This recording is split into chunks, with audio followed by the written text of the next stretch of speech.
to highlight just a few things. Mr. Speaker, I'm worried about this budget.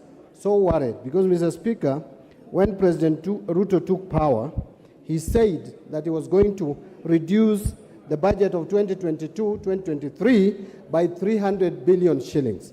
That did not happen, and instead, what we are seeing today is an increase in the budget from the 2022-2023 budget to 2023-2024, an increase of 544 billion shillings, Mr. Speaker. The total budget is rising from 3,055 billion to a total of 3,599 billion, Mr. Speaker. That is without considering the debt rollover.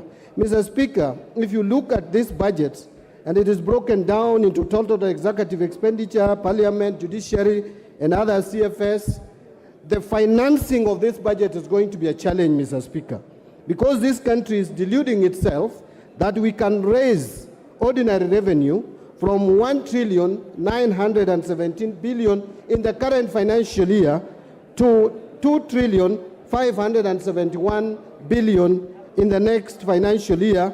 That is an increase of 653 billion shillings, Mr. Speaker.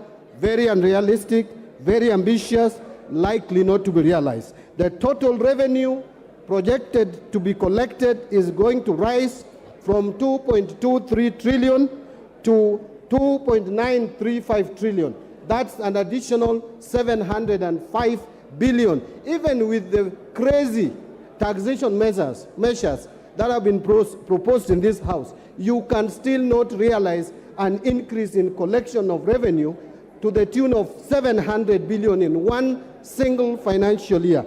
Mr. Speaker, I know that the average increase in revenue collection has been averaging around 300 billion. Now, if we are not going to be able to collect or able to raise the budget, the revenue by 700 billion, what will happen is either the programs will not be implemented, or if they have to be implemented, it will be at a cost, meaning we are going to increase the budget deficit from the proposed 635 billion to almost close to 1 billion shillings. And Mr. Speaker, that is not far-fetched, because at the moment, from September 30th, Mr. Speaker, to March 31st of this year, in a period of just 6 months, the Kenya Kwanza government has borrowed 689 billion shillings compared to the similar period when President Uhuru was in power, when only 405 billion was raised. So this talk that we hear all the time, that Kenya Kwanza is curtailing and managing debt,